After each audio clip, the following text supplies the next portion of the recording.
action. Yes. Because I'm a Hollywood boy.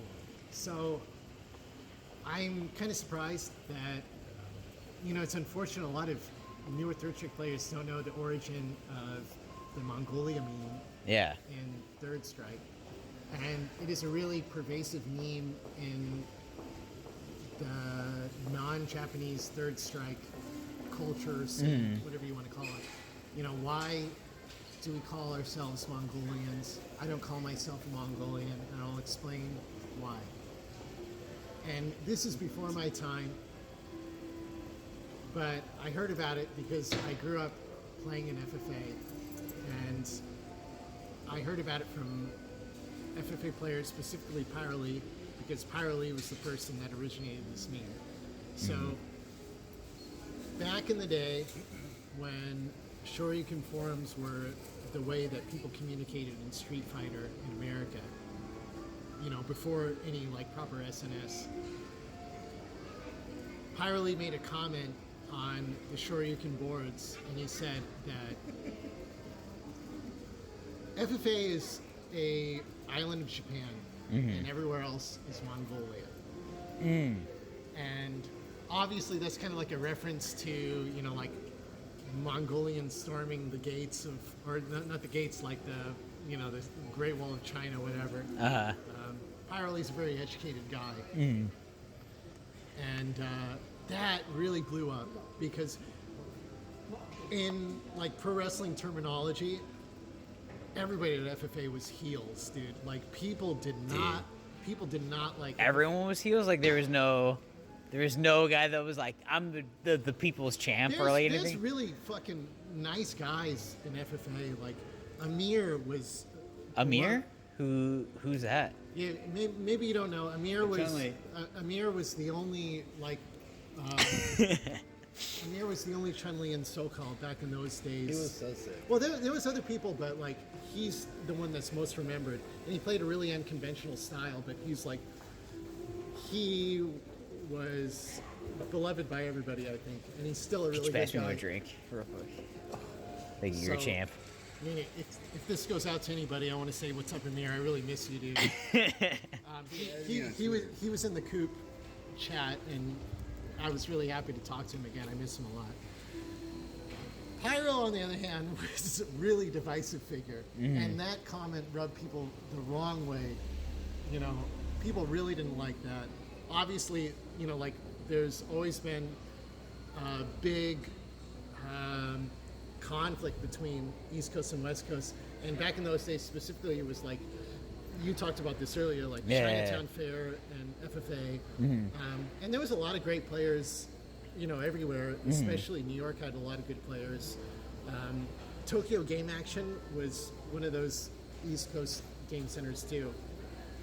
And because from my perspective, when you hear about game centers, or arcades, the only times you ever hear about it is FFA and Chinatown Fair. There's never a point of is there a third? Is there anything else? So it's the only people that were ever truly, air quotes, good at third strike was between FFA and Chinatown Fair. History is told by the winners. So for me, who doesn't know who the winners are, who are the winners in that perspective? Was it Chinatown Fair or was it FFA?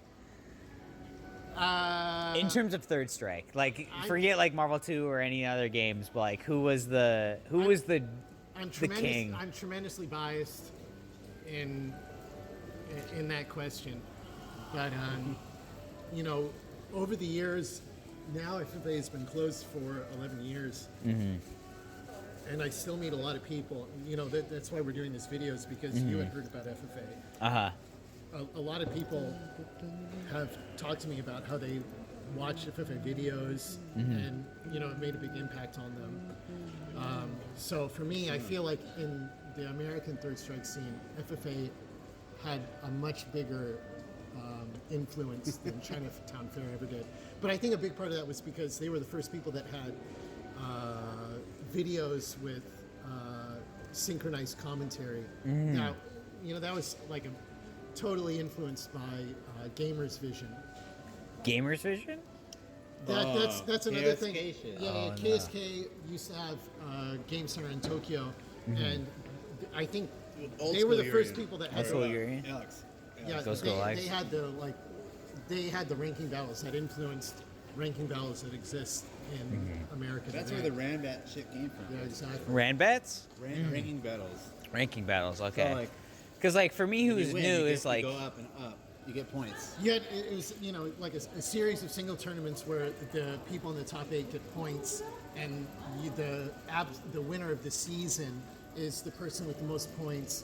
Points distributed based on the placing that you get for each individual single. Because this is what I was about to say. So, like, at Game Galaxy Arcade, there's a lot of talk about, like Ranbats and, like, all this stuff. But, like, for me, who's very new, right? Like, Street Fighter V, like, we don't really have a perspective of... Like, what do Ranbats mean? Like, why are we keeping points? Like, there's a lot of things we don't know about in terms of, like, who's the best player. Like, we kind of have an idea of, like, who's strong, but, like, we don't really understand, like, who's been consistent in, like, all the years. So it's, like, it's interesting to hear that, like, even FFA and, like, arcades were, like, kind of doing the same things that we were doing now. The FFA ranking battles, I think they started maybe in, like, 2002 or 2003. And that was the thing that really put FFA on the map, just because they were distributing videos with live commentary way before anybody else was. They were like the first people on YouTube too for Third Strike. Okay. And, I sent you a bunch of videos. Pyroly was, man, I hate stroking Pyroly's ego. I love Pyroly, but he's got a big ego. But anyway, like soon after he made his Mongolian comment. So, like, for me, the only reason why I know Mongolian is because, like, Dr. Steelhammer videos mentioned that, like, anyone outside of FFA or Chinatown Fair were known as Mongolians. No, that's not what it was. Anybody outside of FFA was a Mongolian. Just only FFA, not even any other arcade. It was just FFA. This is not something that I coined, so don't fucking accuse me of it. But the original meaning, it did not include New Yorkers. New Yorkers were Mongolians too. New York, like, all of them. His original comment was, to my understanding, I don't have the SRK post, on me to reference it, but like, FFA was an island of Japan, and everywhere else was Mongolia. And the punctuation point of this story was there was the SBO qualifier that was in Texas that year. Texas? I think it was Texas Showdown. 2004 or 2005 or something. Something like that. And the crowd was fucking hot, dude. They did not like Pyroly. They were fucking shouting like Mongolia, everybody wanted Pyroly to lose. Yo. And the best. Pyroly had like really good nerves in those kind of situations. And they fucking qualified, dude. His cap to that story was always like, and that's when I became a legend. Oh, dude, that's fucking OG. Dude, that fucking rules. Oh my I god. think he was already sick before that, right? Dude. He's a good storyteller about his own fucking, triumphs. Dude. But that's basically the Mongolia story. And if you guys didn't know the Mongolia meme in Third Strike, that's basically what it is. I don't know who a Mongolian is these days. I don't think maybe it's very relevant because back in those days, things were really territorial. I don't live in America anymore. I hope things aren't as territorial as they used to be. But I wouldn't be surprised if they still are. But Pyroly's a character. Dude, that's I'll leave fucking. it at that. That Pyroly's is a fucking wild. character.